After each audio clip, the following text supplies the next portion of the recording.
Welcome to ClipNotes. The movie! The Dark Knight. The plot! As Batman begins to see Gotham crime-free thanks to help from Gordon and a new DA, the city is thrust into chaos at the hands of an unpredictable psychopathic clown. The characters! Batman, Bruce Wayne, a vigilante operating in the cover of night to bring justice to his city. The Joker, a homicidal agent of chaos with seemingly no history. Harvey Dent, the brave, charming, and righteous DA set on bringing justice to his city. Jim Gordon, a good cop and head of the Major Crimes Unit. Rachel Dawes, assistant DA, Harvey's new girlfriend, and Bruce's one true love. Lucius Fox, Batman's trusted companion and tech supplier at Wayne Industries. Alfred Pennyworth, Bruce Wayne's butler and pretty much Batman's sidekick. After that crazy cool return of Batman in Begins, this movie was highly anticipated, but raised grave concerns due to the inclusion of pretty boy Heath Ledger as insane clown Joker. But these folks were unfamiliar with, first, his winning smile, and his unusual indie film career.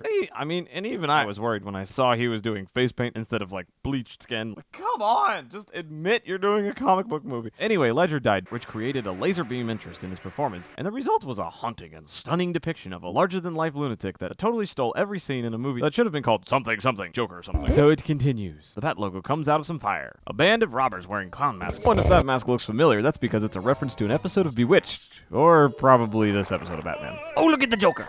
A band of robbers wearing clown masks descend on a bank while talking about the Joker who planned the heist and is sitting it out. Fun fact, 90s kids, that's Blossom's brother Tony. Well, it used to be. Every time a guy finishes his part of the job, they get killed by another bank robber to make fewer shares, until a crazy banker with a shotgun starts taking them out too, because they're robbing a bank run by mobsters. They pile up a bunch of bags full of cash, and then after a bus rams into the bank, there's just one guy left who turns out to be the Joker. That's the Joker. Pretty much every beat of this intro is compelling, intense, and uncomfortable enough that you already don't know what the Joker's going to do, like sneaking a bus right out of a demolished bank wall. It's kind of like when the Batmobile disappeared on the road just by backing up. Oh my God, it just disappeared! It's a ghost car! Night falls on Gotham City and criminals are hiding out because of that bat-like signal in the sky. I mean, seriously, the bat signal has just degraded over the years, starting in '66 when it was this pretty beacon of not exactly realistic special effects, and then all the way through the '90s just getting fuzzier and blurrier and more cloudy, and on into the Nolan-verse until it became this blurry schmurtle lark over the building somewhere. And the cops, like Watson Ramirez here, are pretty damn bored. Even Gordon is just hanging out with the bat signal, blasting it just for the hell of it, because Batman's busy busting criminals. Or he will be in a second, because this Russian mobster is doing a drug deal with the Scarecrow. So, a guy who said, I respect the mind's power over the body, has just been reduced to a drug dealer in a suit. Where's the horse in the straitjacket? Mobsters all get shot up by Batman with a gun? Nope, it's a bunch of dorks in crappy Batman cosplay shooting criminals. So finally, Batman shows up. He's got gadgets, he's got ninja moves, and he's got criminals. He ties up the bad guys and the bad guys. Quick lecture, and he's out of there. Back at the bank, Gordon and Batman talk about the stolen money, which they cleverly mark, and they talk about the Joker. Batman says he can wait while they take on the mob, even though they've been after this guy for like a year. Got a taste for the theatrical, like you. Oh, that and a 6-inch scar across his face, clown makeup, and long green hair. But here's a cart. That should be enough to start a proper investigation. Mentions the new DA, who's gonna want in on this mob-busting plan. Next morning, Alfred brings breakfast to Bruce, who is MIA at the Wayne penthouse. So he's off to a Wayne construction site where secret elevator. The tumbler. Wait. What happened to the Batcave? Okay, whatever. It's fine. So Bruce and Alfred talk about the Bat copycats being Batman and no, seriously, why is there no Batcave? It's not like Batman was limited to using a cave. He does it because he likes the darkness. Even if he had to find an alternative, I don't think it would be an underground, unfurnished Apple store. Court time! Harvey and Rachel are trying to nail this guy Maroni as the crime boss who took over after Falcone lost it all with a blast of fear toxin to the face. Things get crazy when this goon unsuccessfully attempts to kill Harvey Dent. Harvey tells Rachel he's gotta go meet Gordon, who's head of the MCU, that's Major Crimes Unit. And she tells him that Gordon is a friend, but they don't totally trust each other yet because Harvey used to bust cops back when he worked at Internal Affairs, but he's gonna help Gordon with the search and seizure of several banks purported to be mob-owned. Meanwhile, over at the Wayne building, also not as flashy as it used to be, big-time Chinese businessman Lau is at a board meeting with sleepy Bruce Wayne. Coleman Reese here is embarrassed because he's an accountant who was hired to look over all the numbers for the big merger with Lau. But Lucius has got Bruce's back, as always, and the two of them think Lau may be into something illegal. No deal! Then Bruce says he wants a new bat suit so that he can Turn your head.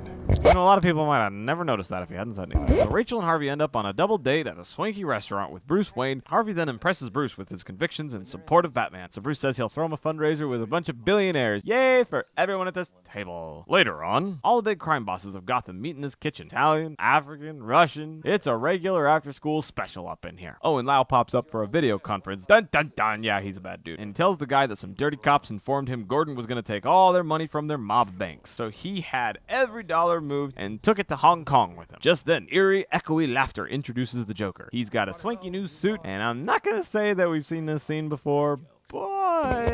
After the loss of a major crime boss, the Joker sits at the head of a table of racially diverse mobsters, proposes his plan, kills one disagreeable guy, someone insults him, then he threatens to kill them all right there, but then he just gives them some time to consider his plan. His plan is he wants half their money as payment for killing Batman, which he hasn't done yet. But this dude doesn't like it and he puts out a reward to have the Joker killed. So you got your first heaping dose of Heath Ledger's Joker. He's pretty different from the goofy interpretations we've seen before, but at least he's still cracking bad jokes. And they were all indiscriminate killers, they were all clowns, but aside from the look, the real difference here is that previous Jokers thought everything was funny, whereas this guy isn't really having a laugh. He doesn't think anything's funny. He simply doesn't take anything seriously. Later that night, Harvey Dent lights up the bat signal, which draws out the Bat and Gordon to the roof. Gordon and Dent argue about the mole who helped the mob get their money out of the bank, blaming each other, and Batman just stands there awkwardly like a kid in divorce counseling, until Dent asks Batman to get Lau back in Gotham from Hong Kong. So Bruce, Lucius, and Alfred put together a crazy plan to kidnap Lau. It's all explained, but I don't think people really retain any of it. It's just there so the audience can't say there's plot holes. And as an alibi, he drags the entire Russian ballet to go on a yacht with him, and then about 24 women and a small boat crew watch Bruce Wayne mysteriously disappear on a smuggling plane. Good alibi. Meanwhile, some goons bring Joker's dead body to this mobster. But the joke's on him because the Joker ain't dead, and he delivers an award-winning monologue about his Glasgow smile. Seriously, if there's a better monologue where the character is 100% lying through the whole thing, I don't know what it is. Joker kills the dude and recruits his henchmen. Zip on over to Hong Kong where Lucius Fox has arrived to meet with Mr. Lau about the Wayne merger. He leaves a cell phone with security and tells Lau the merger is off. Lucius Fox is the king of sass. Honestly, if you say something asinine to this guy, he will throw it back in your face. Spelunky.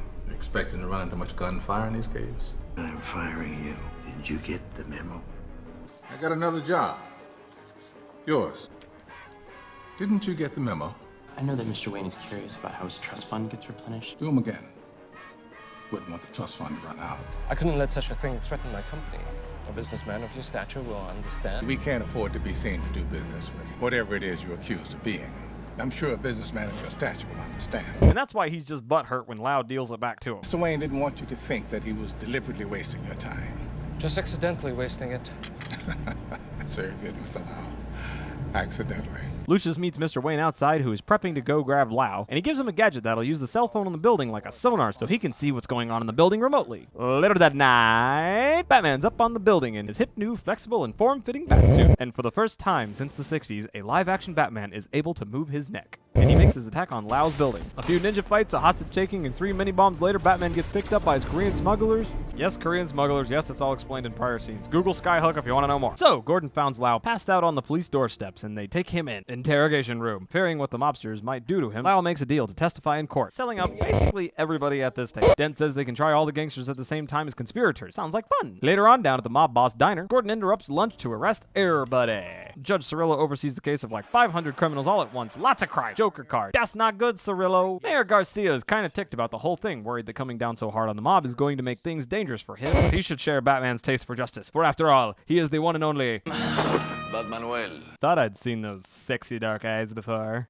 Anyway. Anyway, a dead Batman slams against the mayor's office window. Yes, it's one of those copycats. Dead. Alfred and Bruce are setting up for Harvey's fundraiser, and Alfred's all... For socializing beyond myself and the scum of Gotham's underbelly. Whoa, Alfred, keep it down a little. They see the dead copy bat on TV, which is followed by the release of a video from the Joker, where he tells the people of Gotham he's gonna kill somebody every day until the real Batman reveals his true identity publicly. Bruce arrives by helicopter to Harvey's fundraiser, still playing the part of the douchey billionaire, but much more welcoming to his guests since that fire incident only a year ago. I bet that one lady didn't show back up, though. Bruce endorses Harvey Dent to the trust fund crowd, and then tries to steal his girlfriend. He implores that he won't need to be Batman very long if Harvey keeps up his good work. Meanwhile, Ramirez tells Gordon that the Joker's note had some DNA on it, belonging to Judge Cirillo, Harvey Dent, and Commissioner Loeb. Must be his next targets. Gordon goes to protect Loeb. Some other cops go to warn Cirillo, and Harvey is proposing to Rachel, until Bruce chokes him out. Cirillo gets blowed up, and Loeb drinks acid or something. Joker shows up at the party looking for Harvey, who Bruce hides away in a closet. Joker intimidates the crowd and then goes for Rachel, telling a completely different story about his scars. And then Batman shows up and fights some of Joker's clown goons. After attempting to force Batman to take off the mask, Joker tosses Rachel out the window, and Batman goes after her. They survive. Later at the police station, Dent shows up to take Lau to court. Meanwhile, in the Bat Bunker, Alfred tells Bruce that he just doesn't understand the Joker, comparing him to a jewel thief Alfred once hunted in Burma, who simply stole jewels just to mess with people. It's such a good anecdote that we're just gonna glaze over the fact that we just learned that Alfred used to be British military. News comes out of yet another murder. Gordon finds 2 victims by name of Mr. Harvey and Mr. Dent. Batman takes a brick stuffed with shattered bullet pieces, and Mayor Garcia is in tomorrow's obituary. Back to the bunker. This thing, what? X-ray scanning, pile of bricks. Meanwhile, at Wayne Industries, Reese figured out who Batman is and wants millions of dollars to keep quiet. Fox reminds him that Batman is a ninja and a billionaire, so blackmail is not a good idea. Next up, downstairs, a magic computer reconstructs a bullet and finds what appears to be the Joker's fingerprint. Lucius asks Bruce about an R&D project Reese mentioned, but Bruce doesn't want to talk about it. So now it's parade funeral time for Commissioner Loeb, and the mayor is outside for some reason. And then back at the Bat Bunker, they get a match on the fingerprint, an apartment overlooking the parade. The cops try to keep an eye out for a sniper while Bruce sneaks into the suspect apartment, where he finds the honor guard from the parade tied up. Joker and some guys disguised as honor guard open fire on the mayor, but Gordon jumps up and takes a bullet in the back. All the cops go bananas, and as the Jingle Bells parody says, the Joker got away. Gordon is down and Dent is pissed off as he interrogates the Joker's goon, but that guy's got a name tag that says Rachel Dawes. Fearing for Rachel's life, Harvey kidnaps the goon in an ambulance. Cops tell Mrs. Gordon that Jim is dead. Same cops wait for Batman at the Bat Signal while they get hammered. That's just what I figure Gotham cops always do with their downtime. Batman goes dancing at the club and grabs up Maroni. Dent calls Rachel and tells her to go hide somewhere, and he starts interrogating the goon, while Batman interrogates Maroni. After one leg break and a lot of gargling, Someone knows where he is. Batman learns nothing. While Dent flips a coin to decide if this goon is gonna die or not, Batman interrupts the whole thing, and God, that mask looks uncomfortable. It's like a snorkeling mask. Batman tells Dent, "You gotta get on the news, Harvey. I'm gonna tell everyone my secret identity." Dent doesn't like that plan. Bruce and Rachel talk, and she says she wants to be with him when he can stop being Batman. Ah, y'all suck. Bat Bunker again. Alfred urges Batman to keep his identity a secret and to not give in to the Joker's demands. Dent, Rachel, and Alfred all think this is a bad idea. On with the idea. Dent holds a press conference and takes the fall and confesses to being Batman. Rachel is shocked. She's all sorts of mad and gives Alfred a letter to give to Bruce. Down at the jailhouse, Rachel tries to convince Harvey not to do this. They smooch, and then Dent gives Rachel his coin he's been flipping, which is a 2-sided coin. He wasn't leaving anything to chance this whole time, so a bunch of cops and SWAT guys are transporting Dent when this truck shows up. Beautiful. Joker and his goons keep on shooting until Batman shows up, blocks a bazooka shot with his tumbler, and the chase continues. The tumbler is badly damaged, but that's okay because it breaks apart and turns into the Batpod. Because if your Batmobile is cool in part 1, in part 2, you gotta cut it in half. Batman, stop breaking people's things. Oh my god, please stop. Okay, that one's on the Joker, but What are you doing? okay, that was cool and necessary. Joker comes out in the street and Batman comes at him while he's all, Come on, I want you to do it. I want you to do it. Come on, hit me. Gruesome son of a bitch. Come to me. and Batman misses and crashes. But it was all a trap. Gordon's alive, they catch the Joker, let Harvey go. The end.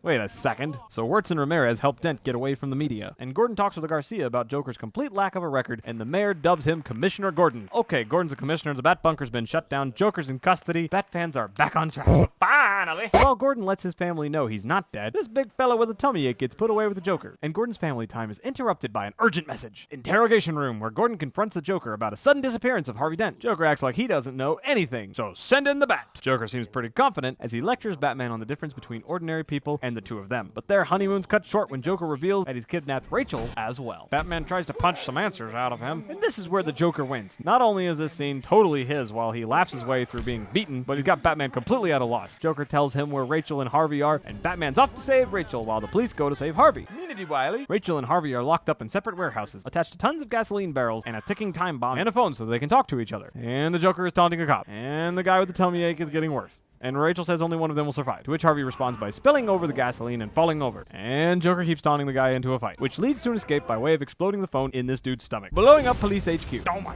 god. And Rachel tells Harvey she wants to marry him. And Batman arrives to save Harvey. Whoops. Rachel explodes, the other building explodes, and Harvey, having been half dipped in gasoline, catches on fire. Joker gets Lau out of his cell, and Gordon realizes that Joker was captured on purpose. Oh boy, what a plan. Little bit of joyriding. Alfred sits down and reads Rachel's note, which basically says she's gonna marry Harvey Dent and goodbye. Batman leaves the 2-sided coin found at Rachel's death scene with Harvey, who is in intensive care. Alfred tries to let Bruce know that Gotham needs Batman, but Bruce is too bummed out about Rachel dying and says she was gonna wait for him. Oh boy, is he wrong. Alfred decides against giving Bruce Rachel's note, and Harvey wakes up up in the hospital and finds the coin he left with Rachel, one side badly burned. Meanwhile, on the news, Reese is on the air about to reveal Batman's identity. So Gordon goes to visit Dent to find out what crooked cops kidnapped him. But Harvey reminds him of his old nickname at Internal Affairs, which was Two-Face. Yeah, it was Two-Face. And Maroni shows up to tell Gordon where the Joker is. Twisty! So while Joker is partying with a mountain of cash and some mobsters, Gordon's men move in. Money goes up in flames, and Joker calls the news and says instead of revealing Batman's identity, Coleman Reese has to die or the Joker's gonna blow up a hospital. Well, now, this third act is off to a complicated start. So instead of going after the Joker, the priority becomes evacuating hospitals and saving Coleman Reese. Joker, delicately disguised as a nurse, kills some cops and wakes up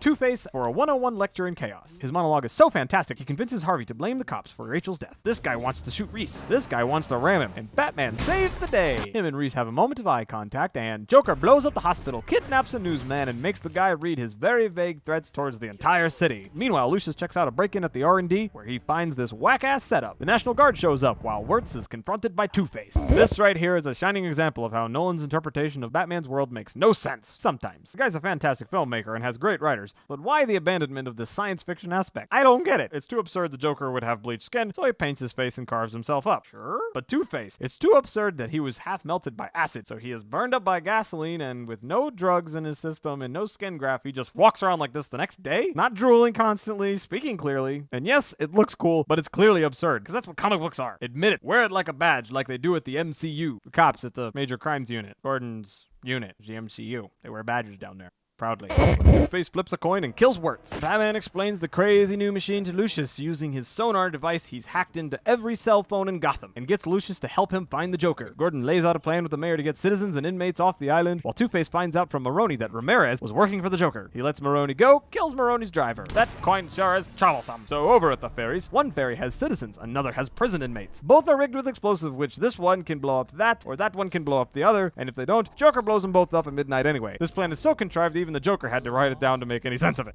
Anyway, Bats and Fox locate the Joker while Ramirez gets Gordon's family to come out of hiding at the request of Two-Face, who is holding a gun on her. He flips a coin, no dead Ramirez. The situation at the ferries gets more and more desperate while Batman and the cops surround the Joker's building where he has clown henchmen and hospital hostages all over the place. See? Gordon is freaking out. Batman goes in. With Lucius's help, he realizes the clown henchmen are the hostages, and what appear to be hostages are actually henchmen, and the SWAT's coming up the stairs. Basically, everything is happening. Oh, and in the middle of this, Two-Face calls Gordon and tells him he's taking his family hostage.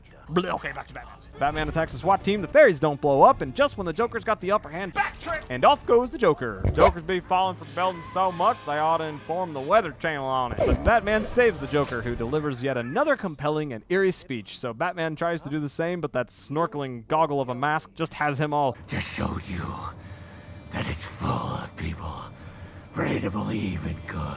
Gordon ends up in the blown-out building where Rachel died, and Two-Face has a gun on his wife and kids. Batman shows up, they all argue, and Two-Face flips the coin for Batman. Bang! Flips the coin for himself. No bang. Flips the Oh, Batman throws himself and Dent off the building. Sure, save the Joker, kill the DA, who's pretty much just having the worst day ever. Gordon points out that all the good that Harvey did will be undone when people hear what he did. And after a little mouth-breathing monologue, Ready to die, hero.